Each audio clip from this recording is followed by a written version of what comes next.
ይህ ኢትዮጵያ ቴሌቪዥን ነው።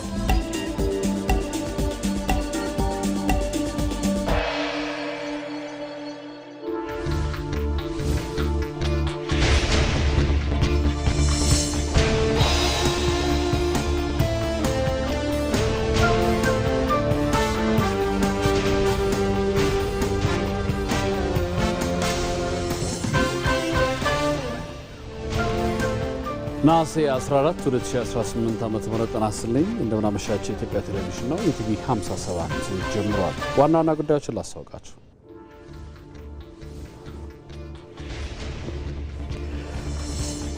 1501ኛው የነብዩ መሐመድ የመውሊድ በዓል በመጪው ማክሰኞ ይከበራል።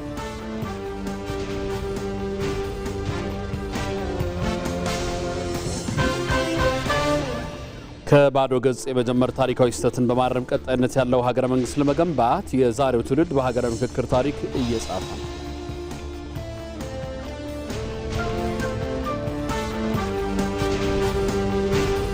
የአሜሪካው ፕሬዝዳንት ዶናልድ ትራምፕ ከሰሜን ኮሪያው መሪ ኪም ጆንግ ኡን ጋር በድጋሚ ለመገናኘት ማቀዳቸውን አሳወቁ። የሚሉት ዋና ዋናዎቹ ናቸው።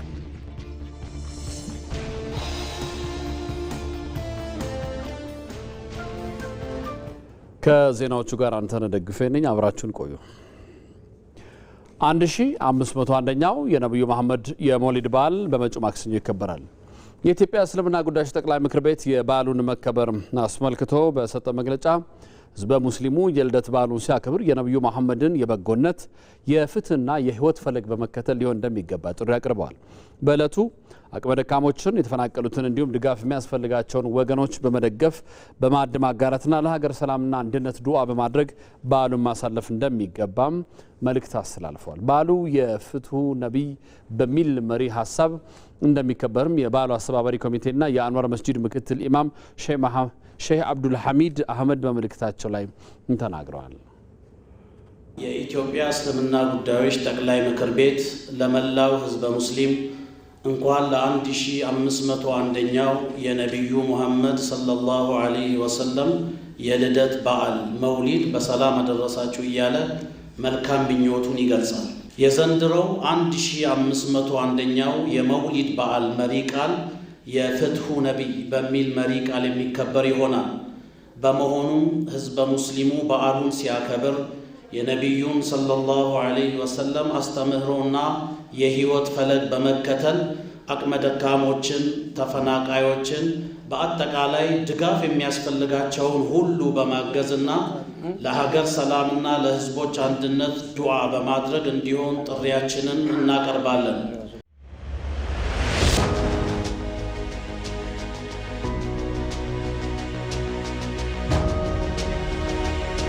ተሰማ ለተሞ ይባላለሁ። ሲዳማ ክልል ማህበረሰብ ክፍል ወክዬ ነው የመጣው። አለመግባባቶችም ቢኖሩ አጣጥመን ወደ መግባባት ደርሰናል። ቀጣይ ትውልድ ሰላም የሚያሻግር ምክክር ነው ብዬ አስባለሁ። ተሻለ ከበደ እባላለሁ። ከማዕከላዊ ኢትዮጵያ ክልል ነው። በኢትዮጵያ ላይ ለረጅም ዘመናት ቁርሾ የነበሩ ጉዳዮችን ልቅም ተደርጎ የሚፈታበት አንድ በአንድ እስከዛሬ የነበሩ ነገሮች ተነስተው ውይይት የተደረገበት ስለሆነ ስለዚህ ቀጣይ ምናልባት ይሄ ምክክር ባህል ሆኖ የሚቀጥልበት ሁኔታ ነው አሁን መታሰብ ያለበት።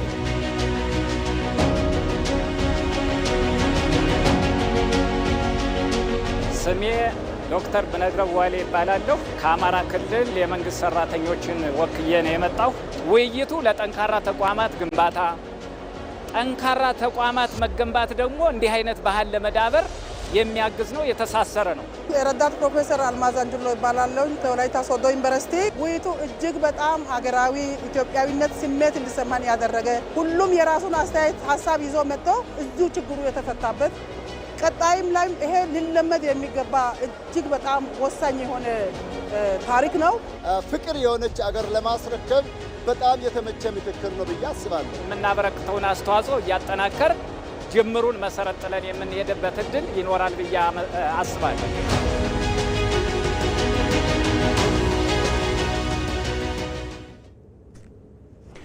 ከባዶ ገጽ የመጀመር ታሪካዊ ስህተትን በማረም ቀጣይነት ያለው ሀገረ መንግስት ለመገንባት የዛሬው ትውልድ በሀገረ ምክክር ታሪክ እየጻፈ ነው።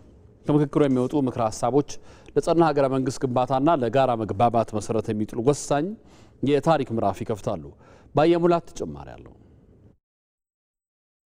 የኢትዮጵያ ሀገረ መንግስት ግንባታ ታሪክ በየዘመኑ እንደነበሩ መንግስታት ጸባይ የተለያየ መልክ ነበረው። የሀገርን ቋሚ መልክ ጠብቆና አድምቆ ከመቀጠል ይልቅ የመጣው ሁሉ የቀደመውን አፍርሶና ሰርዞ ታሪክን ከባዶ ገጽ እንደ አዲስ ለመጻፍ የተሄደበት መንገድ የሀገርን አቅምና የትውልድ ድካም ሲያባክን ኖሯል። ሮም በአንድ ቀን አልተገነባችም እንደሚባለው ሀገርን መገንባት የአንድ ወቅት የቤት ስራ ብቻ ሳይሆን የበርካታ ትውልዶች የዘመናት የስራ ውጤት ነው።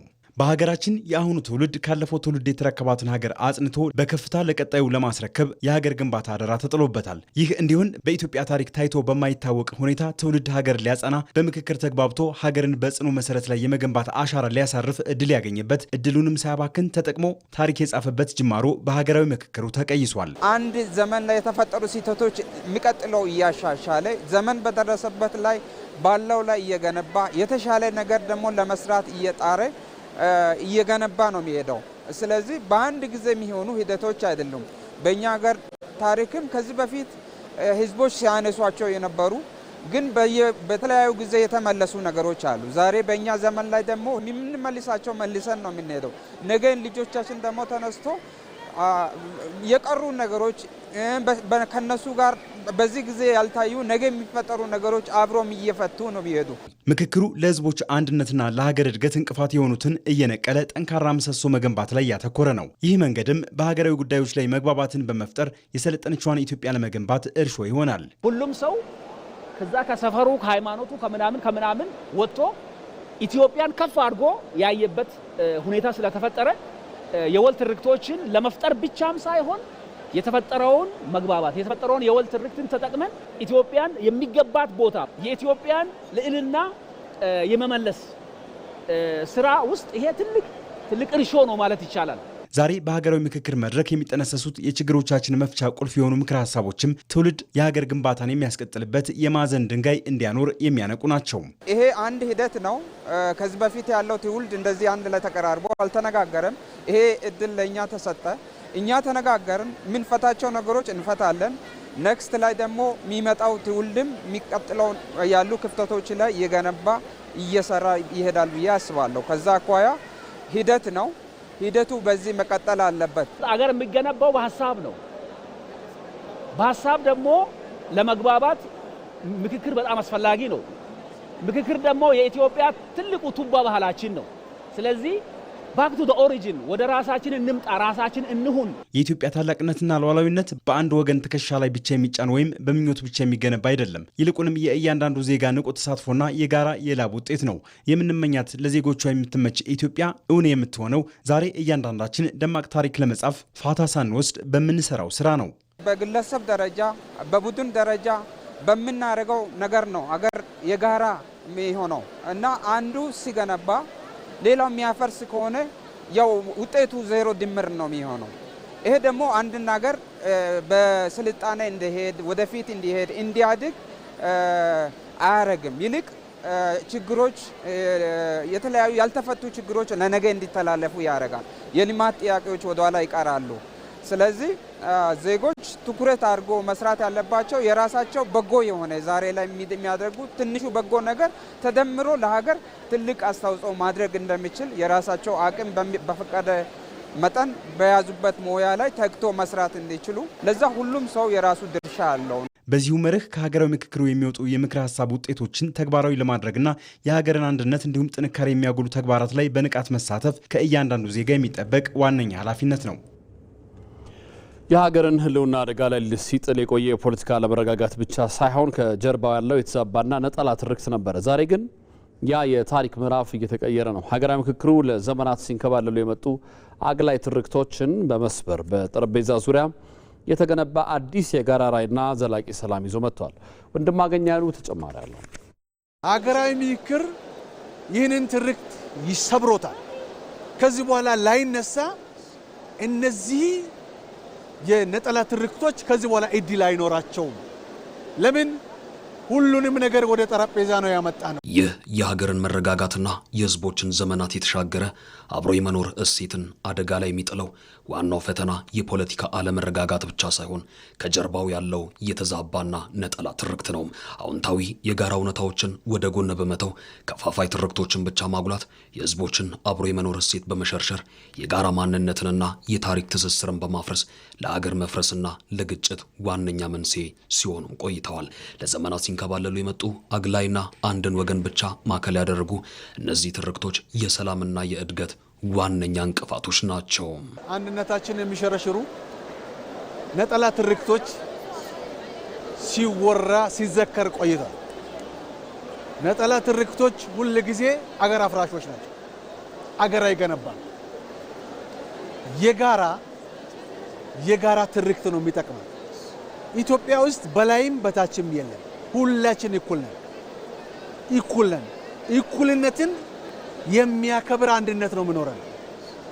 ፍትህን መሰረት ያደረገ አንድነት ነው ምኖረን። ያ ነጠላ ትርክት አንዱን ሲጎዳ፣ አንዱን ሲጠቅ፣ አንዱን ባይተዋር ሲያረግ፣ አንዱን ልጅ ሲያረግ፣ አንዱን የእንጀራ ልጅ ሲያረግ ነው የመጣው። በኢትዮጵያ ለዘመናት ማህበራዊ መሰረትን ሲሸርሽሩና ህዝቦችን ሲያራርቁ የቆዩ ነጠላ እንዲሁም የተዛቡ ትርክቶች በሀገራዊ ምክክሩ ሙሉ በሙሉ ቦታ እያጡ ታሪካዊ የመቋጫ ምዕራፍ ላይ ደርሰዋል።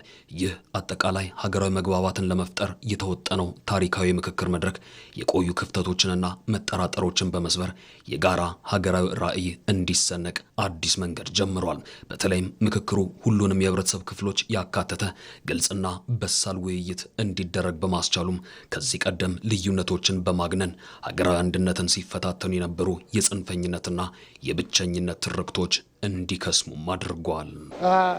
ሀገራችን ብዙ ትርክቶችን አስተናግዳለች። ብዙ ትርክቶችን አይተናል። በእኛ እድሜም ብዙ ያያናቸው አተረጓጎሞች ሁሉ ነበሩ። ይሄ መድረክ ምንድን ነው ያመጣው? አሁን የጋራ የማምጣት ትርክት የእገሌ ነበር ይሄ ነገር ወይም ደግሞ የእንትና ነበር የኛ ነበር የነሱ ነበር የሚባለውን ነገር ትተን የድሮችን ትርክቶች የሰባበረ ወደ አንድነት ያመጣል፣ ወደ ትልቅ ኢትዮጵያ ይወሰደ፣ ወደፊትም ደግሞ ታላቋን ኢትዮጵያ በህይወታችን የምናይበት ከዚህም በላይ አድጋ የምንሰራበት ትርክትን ነው ይዞ የመጣው ያስባል። አሁን የውሸቱም የነጠላ ትርክቱም የስም ማጥፋቱም የሐሜቱም ሁሉም እዚህ ጠረጴዛ ላይ ቀርቧል። ስለዚህ የእውነተኛ ታሪክ የኢትዮጵያ ታሪክ የወደፊት ታሪክ ነው የምንገነባ። ትላንትና ያለፈን ሊያባላን አይገባም። እነዚህ ታሪኮች እውነተኛ ኢትዮጵያ ውስጥ እያባሉን ያሉ እውነተኛ ታሪክ ናቸው ወይ? ለኛስ ወደፊት የሚያስቀጥሉን ናቸው ወይ የሚለውን ምክር ሐሳቦች ቀርቦ በሰፊ ስንመክርበት ቀርበናል። አሁን እንደ ኢትዮጵያ የቀጣይ ምክር ነው ያደረግነው። ለቀጣይ ኢትዮጵያ የምናሻግርበት ነው እንጂ የወደ ባክሎክ ሄደን ያለፉን ታሪኮች እያመጣን የምንነታረክበት አይደለም ማለት ነው። አዲስ ታሪክ አዲስ ምዕራፍ ነው ያስቀመጥነው ለኢትዮጵያ። ሀገራዊ ምክክር ይህንን ትርክት ይሰብሮታል። ከዚህ በኋላ ላይነሳ እነዚህ የነጠላ ትርክቶች ከዚህ በኋላ እድል አይኖራቸውም። ለምን? ሁሉንም ነገር ወደ ጠረጴዛ ነው ያመጣ ነው። ሁሉንም ሐሳቦች አንድ ላይ ነው ያመጣ ነው። የኔ አንተ ትብስ ብለን በውይይት በመግባባት ነው የመጣ ነው። አንዱ በበላይ አንዱ በታችነት አልመጣንም።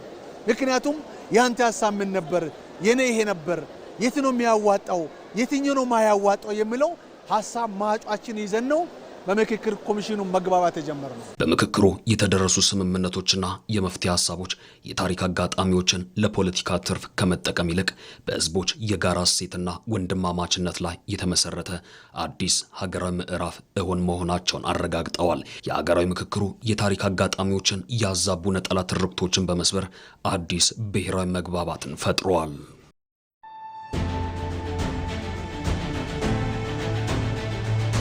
ማሜ ወርቁ ባላለሁ የመጣሁት ከአሜሪካን ኮሎራዶ። ከዚህ በኋላ ህዝቡ መነጋገርን የመረጠ መግባባትን የመረጠ ችግሮች እንኳን ቢኖሩ በመስማማት ነገሮችን መፍታት የመረጠ እንደሆነ በእርግጠኝነት ያየን ነው። ስሜ ዶክተር ሼህ ኑረዲን ቃሲም ባላለሁ ከአማራ ክልል ነው የመጣሁት። ቀጣይ ትውልድ በመመካከር የሚያምን ተመካክሮ ሀገርን መገንባት የሚችል በሐሳብ ልዕልና ልትመራ የምትችልን ሀገር የመስራትና የመፍጠር እድልን ይፈጥራል ብለን እናስባለን።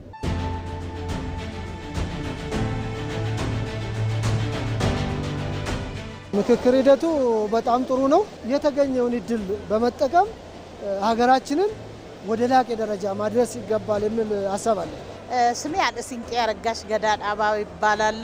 የብሔር ብሔረሰቦች የሰላም አምባሳደር ኢትዮጵያን በሚያሻግርባት በሚያስማማት በአንድነቷ ሁሉም ብሔር ብሔረሰብ ተቃቅፎ አብሮ የሚኖርበት እድል በዚህ ውስጥ ነው የሚፈጠረው።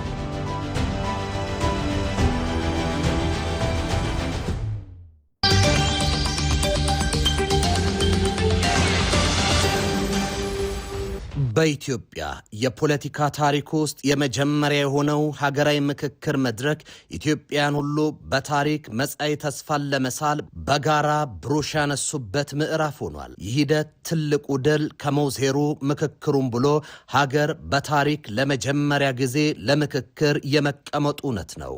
ኢትዮ መልህቅ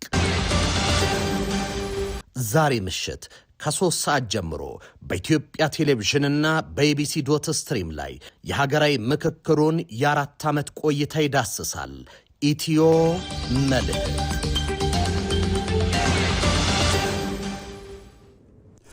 በቤኒሻንጉል ጉሙዝ ክልል በዘንድሮ የመኸር እርሻ የተሻለ ምርት ለማግኘት አርሶ አደሮች በትጋት እየሰሩ ነው።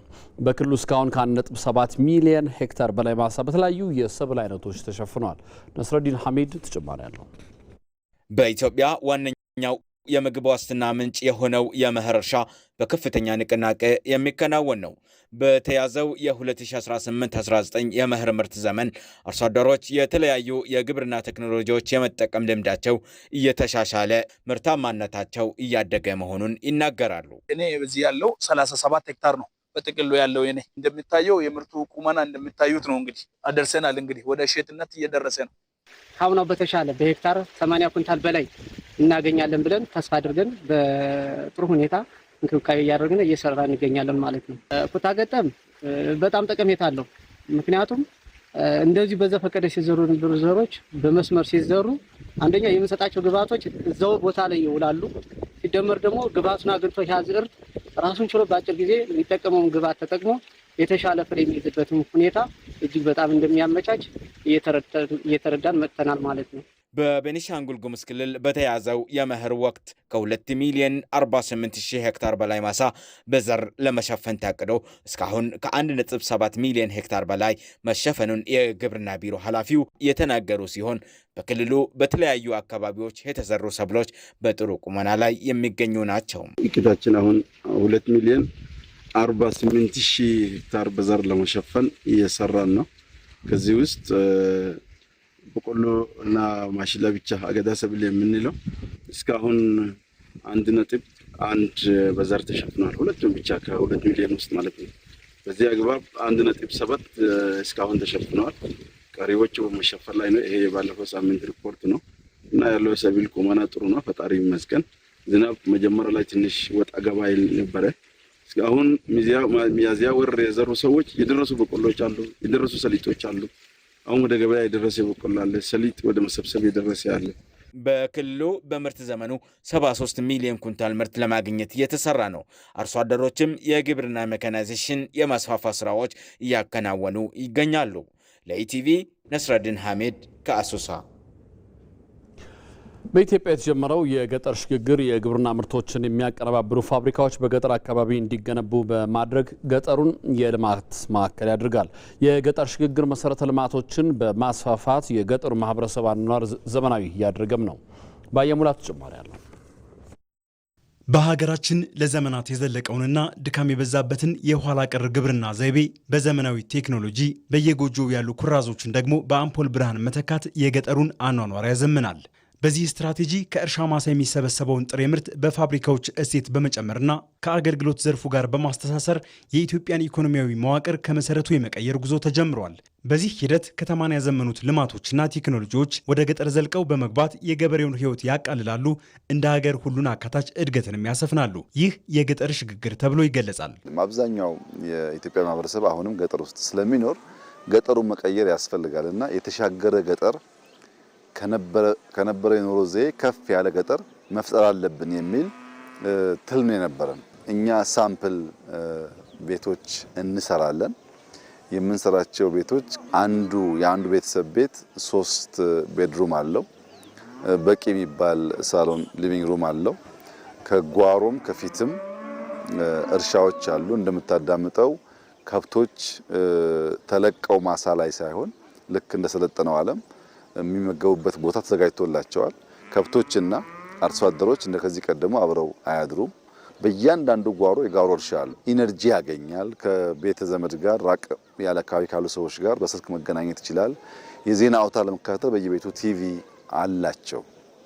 ይህንን የአኗኗር ዘዬ በኢትዮጵያ ደረጃ 50-60% አመጣን ማለት ከበለጸጉ ሀገራት የአኗኗር ዘዬ አስተካከል ነው ማለት ነው። የገጠር ሽግግር እየጨመረ ለመጣው የግብርና ምርት በየአካባቢው ማከማቻ መጋዘን እንዲሁም እሴት የሚጨመርባቸው ፋብሪካዎች እንዲገነቡ ያደርጋል። በገጠሩ ሁሉንም አገልግሎቶች ያሟሉ ዘመናዊ የመኖሪያ ቤቶች እንዲሁም ዘመናዊ ግብርና ቴክኖሎጂዎችን አርሶ አደሩ እንዲያገኝ ያደርጋል። በኦሮሚያ ክልል በምስራቅ ሸዋ ዞን በሀሮሜ ፕሮጀክት እየተገነቡ ያሉ ዘመናዊ መንደሮችም የገጠር ሽግግርን ጅማሩ የሚያበስሩ ሆነው ይጠቀሳሉ። የተሻለውን ኑሮ ለመኖር የተሻለውን ቴክኖሎጂ ለማግኘት የተሻለውን እንደው ውሃ፣ መብራት፣ መንገድ ለማግኘት ሁሉ ነገር የተሟላለት መሰረተ ልማት በአንድ ላይ የተበታተነ ገበሬ ከሚያገኘው እልቅ እዚህ አንድ ቦታ ላይ ሰብሰብ ብለን የምናገኘው ይበልጣልም ደግሞ ዘመናዊነት ነው። እዚህ የተሰራው በጣም ደስ የሚል ቤቶች ናቸው። ከዚህ በፊት አይተህ የማናውቅ በጣም ደስ የሚል ቤት ነው። ሁሉም የተሟላ ነው አለው። እነዚህ መንደሮች ትምህርት ቤት፣ ጤና ጣቢያ፣ ውሃ፣ ኤሌክትሪክና የከተማ ግብርና መሰረተ ልማቶች የተሟላላቸው ናቸው። አርሶ አደሩ በኩታ ገጠም የሚያመርተው ትርፍ ምርትን እሴት የሚጨምሩ ፋብሪካዎችም እየተገነቡ ገጠሩን የምርት ብቻ ሳይሆን የኢንዱስትሪና የኢኮኖሚ ማዕከል የሚያደርጉ ናቸው። ከዱቄት ፋብሪካ ራሱ አሁን ለአርሶ አደሩ እዚህ ጋር እየተሰራለት ነው ማለት ነው። በኢቲአይ አርሶ አደር አንድ ላይ ተደራጅተው በማህበር ሞዴል ገበሮች እንዳለ እንትን አድርገን እያሰራን ስለሆነ ቶታሊ ሙሉ ፓኬጅ አለው ማለት ይቻላል ማለት ነው። በሀሮሜ ፕሮጀክት እየተገነቡ ያሉ ዘመናዊ መንደሮች አርሶ አደሩ ምርቶችን የሚሸጥበት እንዲሁም ከሌሎች አካባቢዎች የሚመጡ ሸቀጦችን የሚገዛበትን የገበያ ማዕከልም የያዙ ናቸው። የከተማን አኗኗር ወደ ገጠር በማምጣት ለበርካቶች የስራ ዕድልን ከመፍጠር ባሻገር ከገጠር ወደ ከተማ የሚደረገውን ፍልሰት በመቀነስ የገጠሩን አካባቢ የኢኮኖሚ ማዕከልነቱን የሚያጠናክር ይሆናል። የራሱ ምርት የሚሸጥበት ኤሪያ አለው። የራሱ ኮመርሻል ኤሪያ አለው። ከሌላ ከከተማ የሚመጣው ምርት የሚገዛበት ኤሪያ አለው። የትምህርት ቤት ኤሪያ አለው። የሶሻል ኤሪያ አለው። ግሪነሪ አለው። ሁሉ ነገር ያሟላ ነው ማለት ነው። በምስራቅ ሸዋ ዞን ውስጥ ወደ 7 ወረዳ ላይ ጀምረናል። ወደ 13 ቀበሌ ላይ ጀምረናል። ከ300 ቤቶች በላይ ተገንብቶ እዚህ ደረጃ ላይ ደርሷል። ይሄ ደግሞ ጅማሬ ነው። በሁሉም ወረዳ ላይ በሁሉም ቀበሌዎች ላይ ለማዳረስ ይሰራል ማለት ነው። የገጠር ሽግግር በከተሞች ብቻ ተወስኖ የቆየውን ደረጃውን የጠበቀና የዘመነ አኗኗር በሁሉም የሀገራችን ገጠራማ አካባቢዎች ለማስፈን ያለመ ግዙፍ የለውጥ ጉዞ ነው። የኢትዮጵያን ግብርናና ኢኮኖሚ ከማዘመኑ ባለፈ የብዝሃ ዘርፍ ኢኮኖሚ አድማስን የሚያሰፋ ታላቅ ሀገራዊ እርምጃም ነው። የገጠር ሽግግርን እውን ለማድረግ ምርት በፍጥነት ለገበያ የሚደርስባቸውን አገናኝ መንገዶች፣ ኢንዱስትሪዎችን የሚያንቀሳቅስ አስተማማኝ የኤሌክትሪክ ኃይልና ሌሎች ወሳኝ መሰረተ ልማቶችን ለመገንባትም ትኩረት ተሰጥቷል። ይህም ግዙፍ ኢንቨስትመንት የሚጠይቅ በመሆኑ የመንግስትን ጥረት ብቻ ሳይሆን የግሉን ዘርፍ አቅምና የማህበረሰቡን ንቁ ተሳትፎ ይጠይቃል። የውጭ ዜና። ሰሜን ኮሪያ 57 የኒውክሌር መሳሪያዎች ባለቤት መሆኗን መረጃዎች ያመለክታሉ። የአሜሪካ ፕሬዝዳንት ዶናልድ ትራምፕም ከሰሜን ኮሪያ መሪ ኪም ጆንግ ኡን ጋር በድጋሚ ለመገናኘት ማቀዳቸውንም አስታውቀዋል። ፕሬዝዳንቱ የተናገሩት ከደቡብ ኮሪያ ጋር የሚደረገውን የጋራ ወታደራዊ ልምምድ ፔንታጎን በአስቸኳይ እንዲቀንስ ትዕዛዝ ባስተላለፈችበት ወቅት ነው። ከኢትዮጵያ ቴሌቪዥን ኢቲቪ 57 ይቀጥላል። በተከታታይ የቢዝነስና የስፖርት መረጃዎች ወደ እናንተ ይደርሳሉ። ከኔ ጋር 2 ሰዓት ላይ መልሰን እንገናኛለን።